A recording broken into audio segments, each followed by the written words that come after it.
escândalos, overdoses, deitadas em pobres animaizinhos e outras peripécias mais.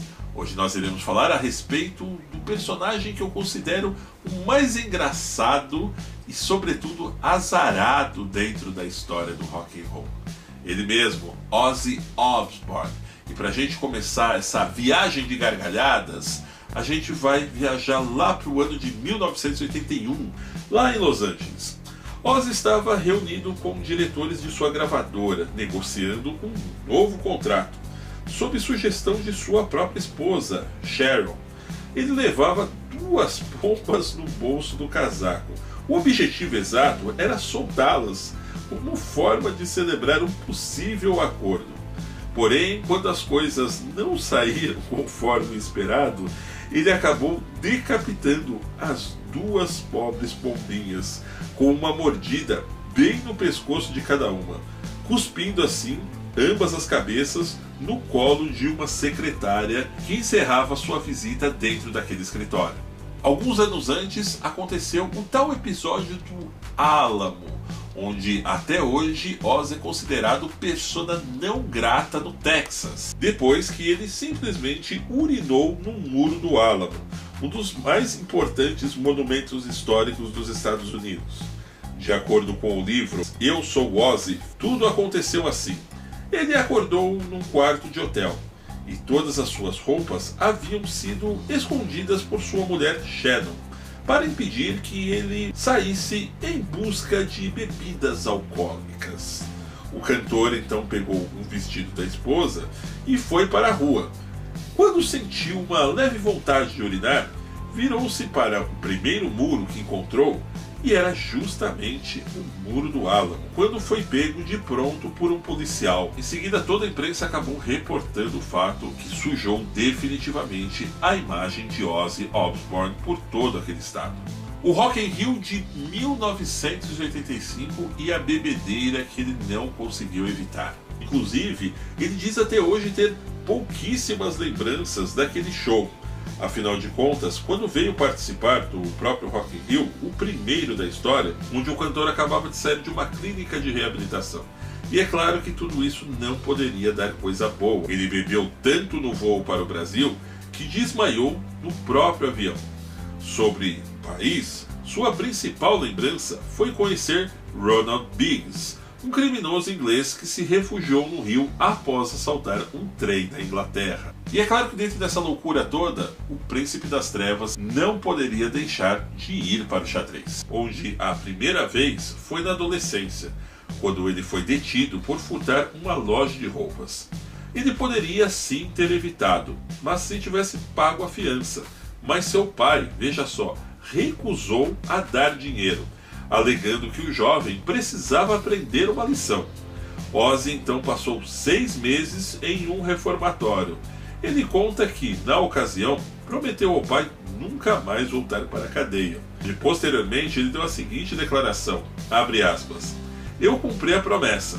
Depois disso, já passei noites em distritos policiais, mas nunca na cadeia. Fecha aspas. E também dentro dos processos que ele acabou respondendo ao longo da sua carreira, também tem aqueles momentos super icônicos. Em 2 oportunidades, em 1985 e depois em 91, o cantor foi acusado de incentivar o suicídio por causa de sua canção Suicide Solution.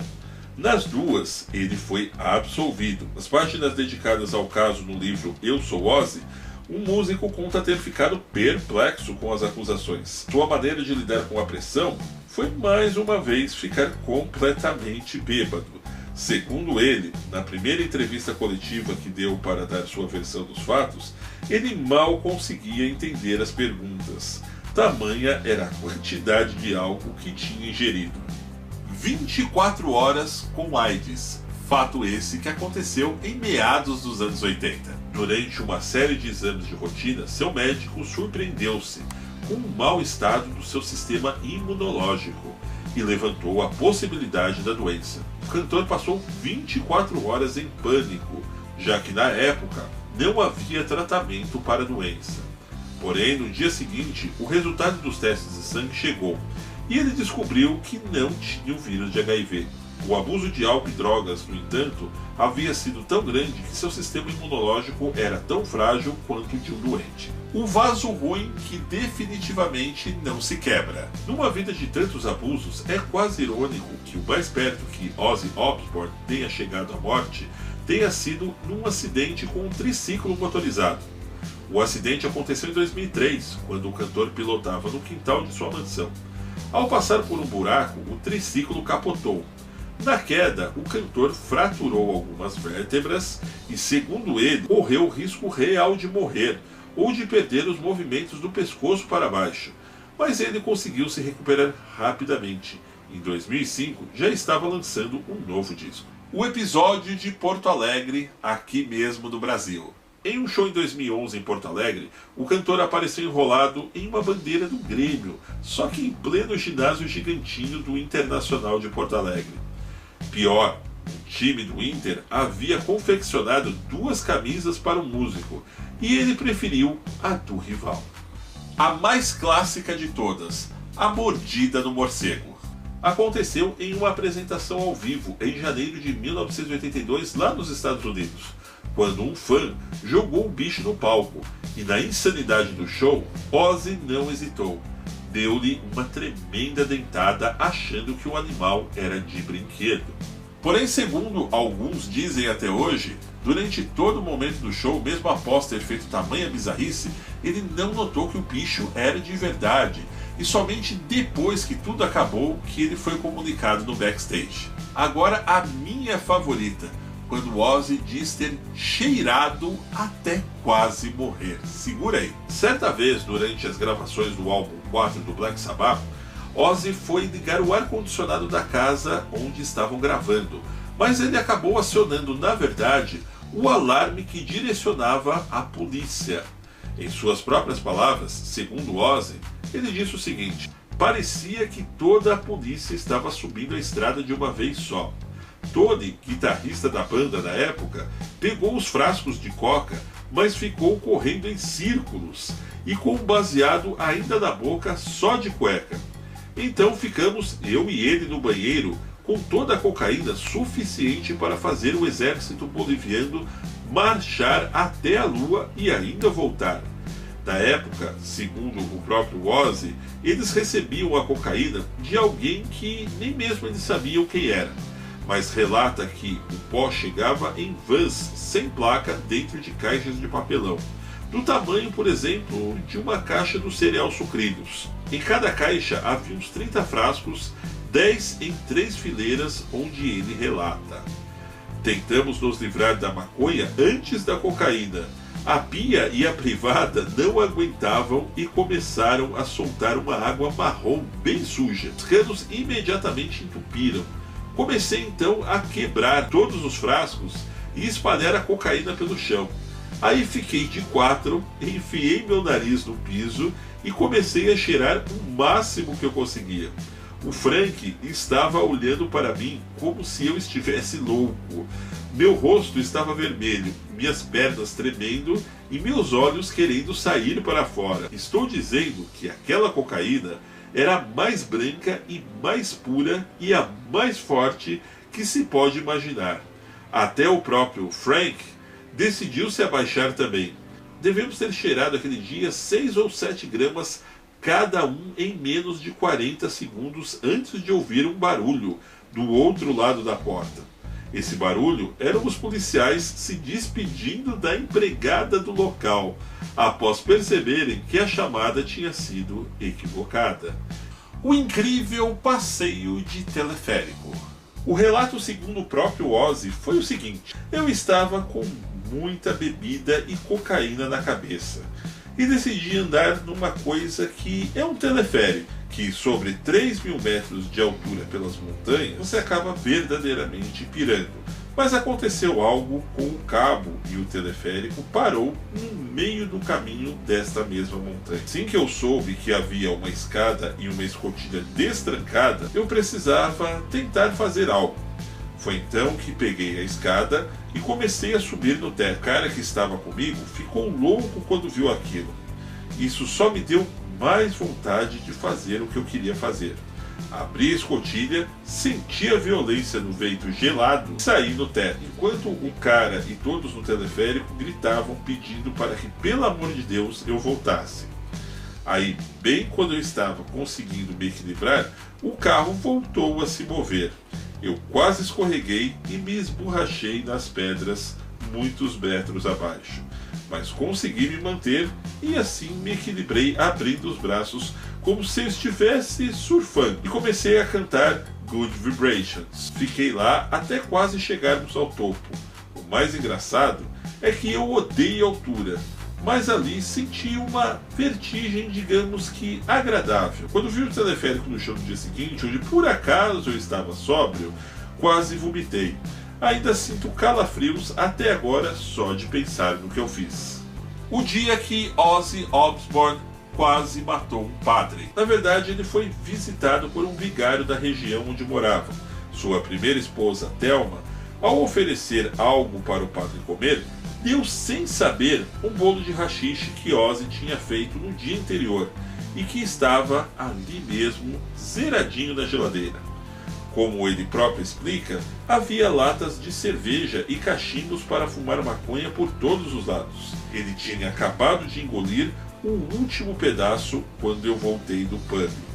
O vigário desmaiou ali mesmo na mesa do jantar. Ele tinha acabado de comer haxixe suficiente para derrubar um elefante. Eu realmente achei que ele estava morto. Aquela quantidade de haxixe de uma vez só poderia ter sido letal. Então arrastei o cara até o carro e deixei-o sentado nos degraus da porta da igreja. Passei a noite inteira acordado esperando pelas sirenes em minha casa. Passaram-se mais alguns dias e absolutamente nada. No final, alguém comentou que ele deveria estar doente porque não tinha ido à igreja e ninguém o via já fazia alguns dias.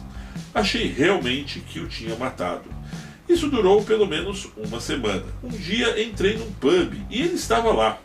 Me contou que não conseguia se lembrar como chegou na igreja naquele dia em que tinha saído da minha casa, que na manhã seguinte estava com uma gripe horrorosa.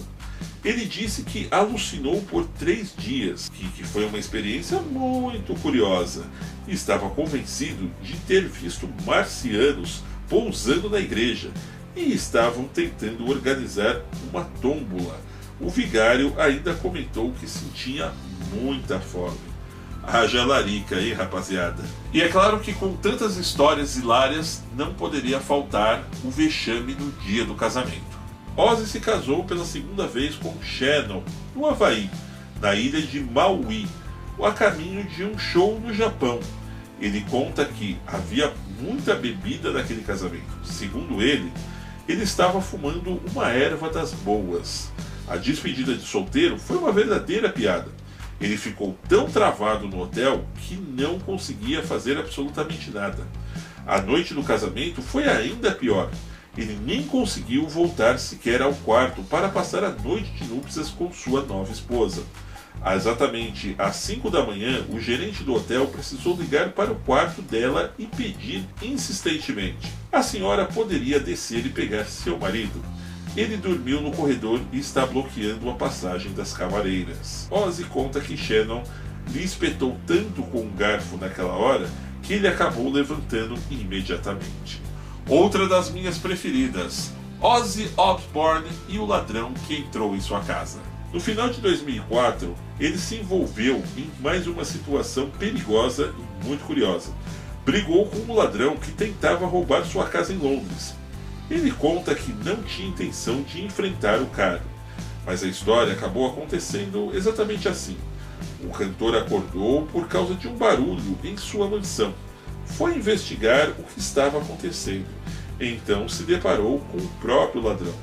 Depois de uma briga rápida, ele conseguiu fugir pela janela, levando joias e outros objetos de valor. O criminoso nunca foi encontrado. Eu gosto muito dessa história porque imagina você sendo ladrão, você entra na casa do cara e você vai se deparar com Ozzy Osbourne de cueca na sua frente, tentando bater em você, tentando rolar com você no chão, deve ter sido uma cena pra lá, mas pra lá de hilária, e que com certeza o cara que cometeu esse delito chegou ali na bocada comentando com todo mundo dentro da casa de quem ele entrou e exatamente como foi a situação e como os fatos se sucederam. Bem, pessoal, espero que vocês tenham gostado do vídeo. Eu me diverti muito montando essa pauta e agora a gente vai começar a trabalhar um pouco mais esses temas aqui dentro da série Arquivo do Rock que a gente tem aqui no Fato Notícias. Não falar só sobre a história das bandas como a gente já tem feito e vamos continuar fazendo, mas também contar algumas peculiaridades como essa que nós contamos hoje do Príncipe das Trevas por aqui. Combinado? É isso aí, meus amigos. Eu espero que tenham gostado do vídeo de hoje. No entanto, não se esqueçam de se inscrever no canal, deixar o seu joinha e participar nos comentários. E para receber nossas novidades, acione a campanha de notificações, que está ali, bem ao lado do botão de inscritos. Um grande abraço e até breve!